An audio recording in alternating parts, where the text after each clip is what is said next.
आषाढ महिना सुरू झाला म्हणजे बाहेर रिमझिम पाऊसही सुरूच असतो. तर ह्या आषाढ महिन्यात पहिली जुनी माणसं कायम म्हणायची की आषाढ तळावा म्हणून. आता त्यामागे कारणही तसंच असायचं.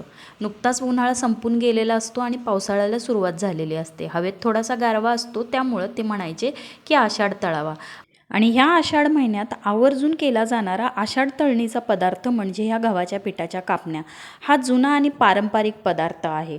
पण कधीकधी ह्या कापण्या वातड झाल्यासारख्या होतात किंवा कठीण होतात. अगदी मऊसूत आणि खुसखुशीत अशा तयार होत नाहीत. तर आज ज्या पद्धतीनं मी या कापण्या केलेल्या आहेत तशा जर केल्या तर अगदी मऊसूत आणि खुसखुशीत तयार होतात आणि टम्म फुगलेले अशी ही कापणी तयार होते. तर ह्याच्यासाठी मी 1 किलोचं प्रमाण तुम्हाला सांगणार आहे. ते वजनी प्रमाण मी अगदी शेवटी सांगते. त्याच्या अगोदर हे वाटीचं प्रमाण सांगते. सगळ्यात अगोदर आपल्याला इथं गुळण्याचं पाणी तयार करून घ्यायचं आहे. तर इथं मी 3 वाट्या गूळ घेतलेला आहे आणि 2 ते 2.25 वाटी एवढं होईल एवढं पाणी घेतलेलं आहे. आणि हा गूळ मिक्स होईपर्यंत गॅसवर ठेवायचा आहे. फक्त हा गूळ विरघळला की मग लगेच उतरून घ्यायचं.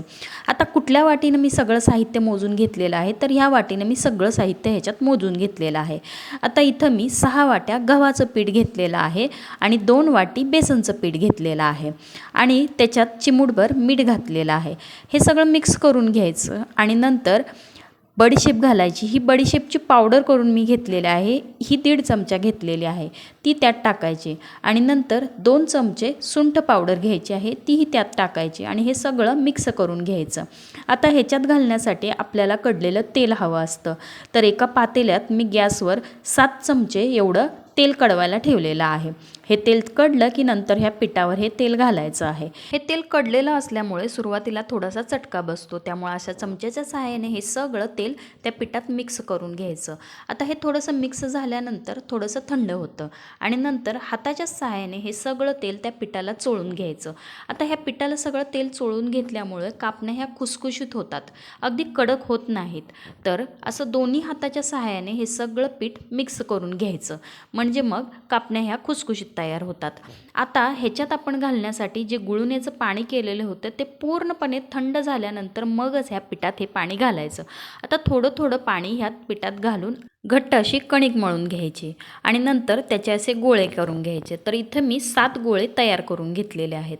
तर त्यातला एक गोळा घ्यायचा, पोळपाट लाटण्याच्या सहाय्याने ते लाटी लाटून घ्यायची. आता थोडंसं लाटून घेतल्यानंतर त्याच्यावर खसखस घालायची.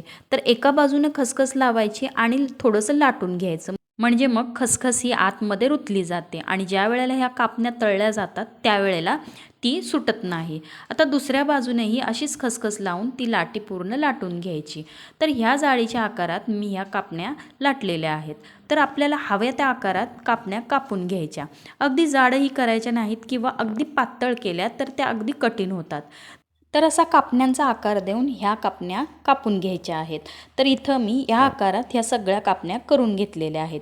आता ह्या कापण्या तळण्यासाठी आपल्याला तेल तापत ठेवायचं आहे. तर ते तेल कडतंय तोपर्यंत मी इथं दुसरी लाटी लाटून घेतलेली आहे. तीही बघा ह्या जाडीची मी ठेवलेली आहे. या लाटीच्याही सगळे मी कापण्या कापून घेतलेल्या आहेत. आता ह्या कापण्या कापताना जास्त मोठ्याही करायच्या नाहीत किंवा अगदी लहानही ठेवायच्या नाहीत. अगदी मध्यम आकाराच्या अशा या कापण्या कापून घ्यायच्या.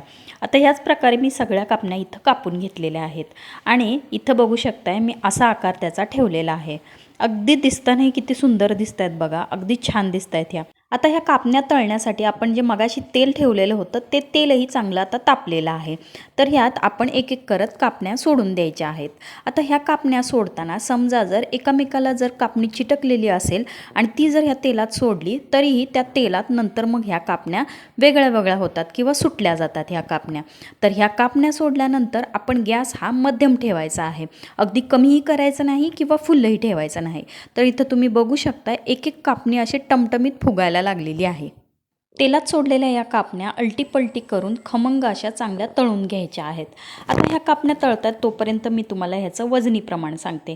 आता हे वजनी प्रमाण कसं आहे तर इथं मी अर्धा किलो गव्हाचं पीठ घेतलेलं आहे, 100 ग्रॅम बेसनचं पीठ घेतलेलं आहे आणि नंतर इथं 350 ग्रॅम गूळ घेतलेला आहे. तर हे आहे ह्याचं वजनी प्रमाण. तर ह्या प्रमाणात केल्यानंतर बरोबर माझ्या इथं 1200 ग्रॅम कापण्या झालेल्या आहेत. म्हणजे जरा कमी 1.25 किलोच्या मापात ह्या कापण्या तयार झालेल्या आहेत. तर इथं तुम्ही बघू शकताय मस्त अशा कापण्या तयार झालेल्या आहेत. खमंग आणि खुसखुशीत अशा ह्या कापण्या आहेत. अगदी टम्म फुगलेल्या ह्या कापण्या. तर ह्या कापण्या अशा प्रकारे जर तुम्ही केल्या तर अगदी कडक न होता किंवा वातड न होता अगदी खुसखुशीत आणि टम्म फुगलेल्या अशा ह्या कापण्या तयार होतात. हा पदार्थ पारंपरिक किंवा जुना असला तरीही अगदी चवीला छान लागतो आणि आषाढ महिना आला की आवर्जून हा पदार्थ केलाच जातो. म्हणजेच ह्या कापण्या. तर ह्या कापण्या अशा पद्धतीनं तुम्ही एकदा नक्की करून बघा आणि तो कसा झाला आहे तेही मला सांगा. आणि मी जे तुम्हाला 1 किलोच्या प्रमाणात दिलेलं आहे साहित्य, तेही तुम्ही त्या प्रकारे केलं तर अगदी 1200 ग्रॅमपर्यंत ह्या कापण्या तयार होतात. तसं बघायला गेलं तर हा पदार्थ चुकण्याची शक्यता फारच कमी असते. तर इथं तुम्ही बघू शकताय अगदी टम्म फुगलेल्या आणि खुसखुशीत अशा वातड न झालेल्या किंवा कडक न झालेल्या अशा ह्या कापण्या तुम्हीही एकदा नक्की तयार करून बघा आणि त्या कशा झालेत तेही मला सांगा. तर या मंडळी कापण्या खायला.